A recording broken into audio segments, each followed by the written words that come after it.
Magandang araw mga kapatid. Sa video po natin ito ay pag-uusapan natin ang cremation o ang pagsunog ng bangkay. Bawal ba ito o hindi? Yan po ang ating aalamin ngayon. Una sa lahat mga kapatid, alamin po muna natin kung saan ba nagsimula ang cremation. Sinasabing ng mga scholar na ito po ay nagsimula sa Europe noong pang 3000 BC. Sinasabing ito raw po ay nagsimula sa mga Slavic people at sila din ang nagpakalat nito sa Northern Europe at Western Russia mula 2500 BC hanggang 1000 BC. Ito po mga kapatid ay patuloy na lumaganap sa Spain, Portugal, British Island, sa Hungary, Northern Italy at ganoon din sa Northern Ireland. Ito po ay naging popular mga kapatid noong 1000 BC hanggang 395 AD kung saan sa panahon na iyon ay naglalaban ang mga imperyo ng Rome at Greece dahil ang kanilang mga bangkay sa labanan ay kanilang sinusunog dahil na din sa pag-iingat nila sa kanilang kalusugan. Ngunit mga kapatid, sa panahon ni Emperor Constantine, ang nagtatag ng Kristiyanong Katoliko, ang cremation po ay bahagyang hindi na ginagamit sa kanilang mga bangkay. Ngunit mga kapatid, may ilan pang mga Roman ang gumagamit ito sa panahon ni Emperor Constantine. Ang mga sinaunang Kristiyano ay naniniwalang ang cremation ay isang paganong tradisyon dahil ito ay kumukontra sa Biblia at sa paniniwala ng mga Hudyo na dapat ay ilibing ang isang patay dahil ito ang natural na proseso sa isang katawan pabalik sa alabok. Noong 400 AD, pinalitan ng paglilibing sa lupa ang cremation maliban doon sa panahon ng salot at digmaan mga kapatid. At ito po mga kapatid ang ginustong paraan ng mga taga-Europa sa pagdisposisyon ng mga bangkay sa susunod na 1,500 na taon. Kaya po mga kapatid ang history ng cremation. Ayon po yan sa pag-aaral ng mga scholar. So ngayon naman po, aalamin naman po natin mga kapatid na ang cremation ba ay bawal o hindi. Kasi po marami mga kapatid ang religion ngayon ang naguguluhan sa cremation. Marami nagsasabi mga kapatid na ito ay bawal. Kaya naman mga kapatid, alamin natin, tanungin natin ang Bible kung ito ba ay bawal o hindi. Actually mga kapatid, ang cremation po ay nasulat na sa Bible bago pa man ang mga pag-aaral about sa cremation o kung saan ito nagmula. Ito po ay atin mababasa mga kapatid sa 1 Samuel chapter 31 verse 11 hanggang 13.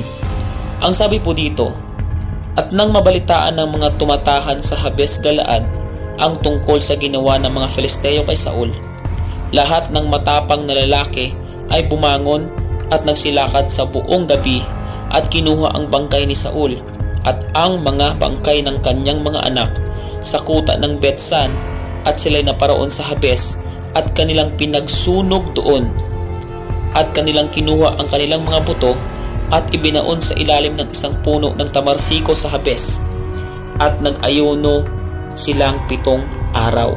Ayan po mga kapatid, malinaw na nabanggit sa verse na yan ang pagsusunog. Dahil po si Saul at ang kanyang 3 anak mga kapatid ay cremate po. Ngayon po, alamin naman po natin sa Biblia kung masama pa ang cremation o pagsusunog ng bangkay. Sabi po sa Amos 2 verse 1 ay ganito ang sabi ng Panginoon, dahil sa 3 pagsalangsang ng Moab, oo dahil sa 4, hindi ko ihihiwalay ang kaparusahan sa kanya sapagkat kanyang sinunog ang mga buto ng hari ng Edom na pinapaging apog. At sinasabi din po sa Leviticus 20 verse 14 ay ganito, at kung ang isang lalaki ay mag-asawa sa isang babae at sa kanyang ina ay kasamaan, susunugin sa apoy kapwa siya at sila upang wag magkaroon ng kasamaan sa inyo. At ayan po mga kapatid ang mga verses sa Bible na nagsasabi ng pagsusunog sa mga katawan. Ngayon po mga kapatid, hindi naman tuwirang binabanggit po dyan ang cremation. Ngunit sa ating binasa na ang pagsusunog sa bangkay ng isang tao ay may kaparusahan. Ayon po yan sa Amos 2 verse 1. At ang mga sinusunog lang na bangkay mga kapatid ay yung mga taong nagkasala sa tradisyon ng Israel noong unang panahon.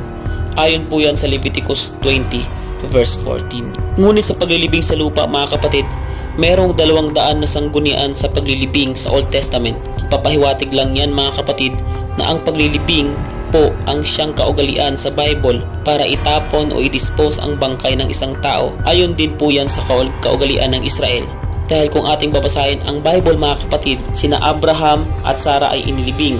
Sina Isaac, Jacob at Haring David ay inilibing. Maging ang ating Panginoong Hesukristo mga kapatid ay inilibing din ng 3 araw. So malinaw mga kapatid na ang paglilibing po sa lupa ang siyang pinahintulutan ng Diyos na gawin sa mga katawan ng taong namatay na. Isa pa mga kapatid, ang paglilibing iyon po ay isang larawan ng bautismo. Ang ibig ko pong sabihin mga kapatid, inilibing tayong kasama ni Kristo sa bautismo na binuhay sa panibagong buhay. Kaya para sa akin mga kapatid, ang paglilibing sa lupa ang siyang tamang gawin sa isang taong namatay na. Kaya naman mga kapatid, ang tanong, bawal ba? Nakalagay po sa Bible mga kapatid na kapag nagsunog ka ng katawan, merong kaparusahan. At kapag naman sinusunog ang katawan, merong pagkakasala ang taong iyon na sinunog mga kapatid. Meron pong mga relihiyon sa mundo mga kapatid ang hindi po nag-a-allow ng cremation. Ang una po dyan ay yung Judaism. Ang Judaism po mga kapatid, ito po ang relihiyon ng mga taga-Israel. Dito po nagsimula si Abraham mga kapatid. So ang paniniwala po nila mga kapatid is paglilibing po ng kanilang bangkay sa lupa. Sunod naman po dyan mga kapatid is yung Christianity o yung Kristyanismo. Kasi po mga kapatid, ang Kristyanismo naniniwala din po na ang isang cremation po ay isang paganong tradisyon. Kumbaga mga kapatid, nirelate po nila ito sa pagsamba sa Diyos-Diyosan. Kaya naman po bawal sa Kristyanismo ang pag-cremate. Gawin din po ang pangatlo mga kapatid ay yung Islam o yung mga Muslim. Hindi rin po sila nag-cremation sa kanilang mga patay, kundi ito po ay libing po talaga. Kasi po ito po ang nakalagay sa Bible. Ang pinahiluntulutan po ng Diyos ay ang paglilibing ng isang patay na katawan mga kapatid. At ayan po mga kapatid ang about sa cremation, na kung bawal ba ito o hindi. Salamat po sa inyong panonood. Huwag niyo pong kalimutan mag-subscribe, mag-like at hit niyo po ang notification bell upang lagi po kayong updated sa mga gagawin kong video mga kapatid. At nawa po na ito po inyong i-share sa inyong mga kakilala upang magkaroon din po sila ng kaalaman about po sa cremation. Maraming po salamat at ingat po kayo at pagpalain po kayo ng ating Panginoong Hesukristo. Salamat po sa pakikinig. God bless.